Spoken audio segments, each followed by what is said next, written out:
Hey guys, Clint Coons here, and in this video we're going to discuss when you should use and when you should avoid the series limited liability company. All right, so if you haven't learned enough about series LLCs yet, be sure to check out the other videos on my channel about this particular business entity form.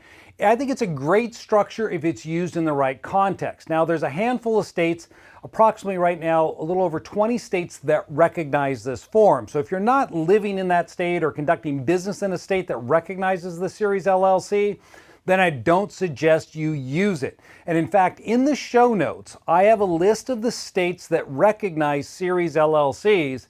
And even some of those that do recognize it, you'll note that I tell you, don't even attempt to use it in that state because their law is just stupid. And it's just going to create problems for you if you use that form in that particular state. So let's assume that you're in a state such as Texas that recognizes a series LLC. It has a great statute around the series LLC. The question then becomes, when should you use it versus when you shouldn't? Well, I like to use series LLCs for holding rental real estate. And so what I tell people is you set up your parent LLC right here. Here's my parent. And then I will create my cells like this to hold individual properties as follows. And when I set up this type of structure for a client, I'm oftentimes just going to have the parent be the 100% member of each of these cells that I've created. So all the income and expenses will flow down to the parent LLC, and then that's going to typically come down to a Wyoming LLC down here because we want anonymity, of course, in our structure, which then finally eventually comes down and is taxed to the client. So in creating this type of structure, it's great because the cells are holding passive assets, right? They're there holding the rental properties. Now, as far as where the rent gets collected, I've got other videos discussing that, but real quick, typically what you'll do in a scenario like this is the parent will be the one collecting the rents on behalf of these individual cells, or maybe a property management company that you've created, or maybe you're using a third-party property manager. They're sending the income here. But when you use this structure, you got to make sure you have really good books and records, that you're separately accounting for all of the income for each of these cells. So when do we use the series LLC to hold passive investments? People have asked me before, well, could I put a commercial property into one of these cells? Well, yes, if you paid it off for cash, right? And you have no debt on it. But if you're going to try to close on it and close with the lender, well, then that's not really going to work. And I'll explain that in a second. So let's say that you had a classic car collection. You bought old types of vehicles right there. That's a car if you can't tell. So you could put a vehicle in a cell. That would work. You could do things like that. But again, you're holding assets for investments. I've had people create these things before to hold artwork. All right, they put artwork in there, or maybe they have coins, things like that. They try to gain some asset protection, put their coin collection. Again, we're not running an active business. So this is how the cells work. Now, beyond that, I wouldn't use it. And here's why. When it comes to active businesses, this structure doesn't play well with third parties. And what do I mean by that? Let's say that you want to set up a business. You've got a couple of different business ideas. Your first business idea that you're going to run right here is going to be a florist, all right? So you got a florist you're setting up.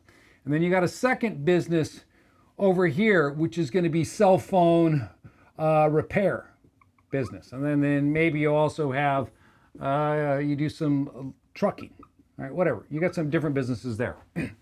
The problem with the cells in trying to run active businesses, number one is going to be setting up bank accounts for each of these cells.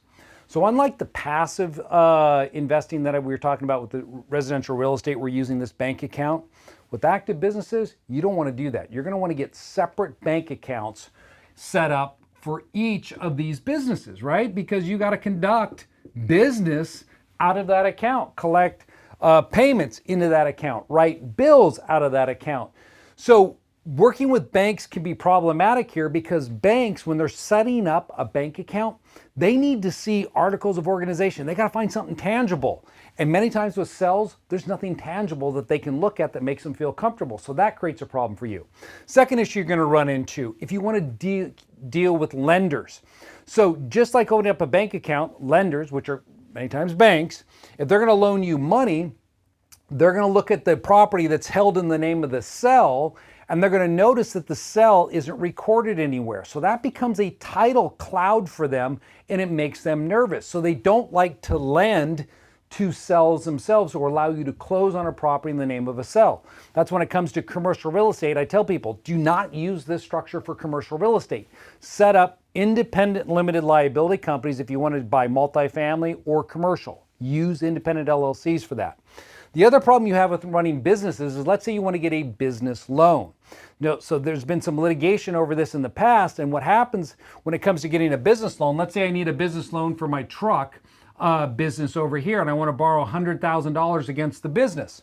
Well, if you go out to there to get a business loan, the way banks encumber or protect themselves is they file what's called a UCC1 financing statement. And what a UCC1 is, it's like a lien against real estate, but in this case, it's a lien against your business assets. Well, because these entities aren't recorded anywhere with the Secretary of State, where this gets filed with the state, the bank has no way to attach it to put people on notice. So what they end up doing is having to file it against your parent. And you don't want that to occur. And in the cases that I've seen in the past, they disregard all of this with the debt that gets recorded against the parent. So that, again, even if they went this far, it creates problems for you. So active businesses, keep those in separate LLCs, just like commercial property or multifamily property. Don't put it through the cell arrangement. The cell arrangement should only be used, in my opinion, for residential real estate or passive investment activity. Keep it simple like that, and you're going to find you're going to be able to get a lot more things done and create less challenges for yourself. Because if you go down this road, and when you're down there, you're trying to get that loan, you find out you can't get the loan because they're uncomfortable with it, it's too late at that point in time.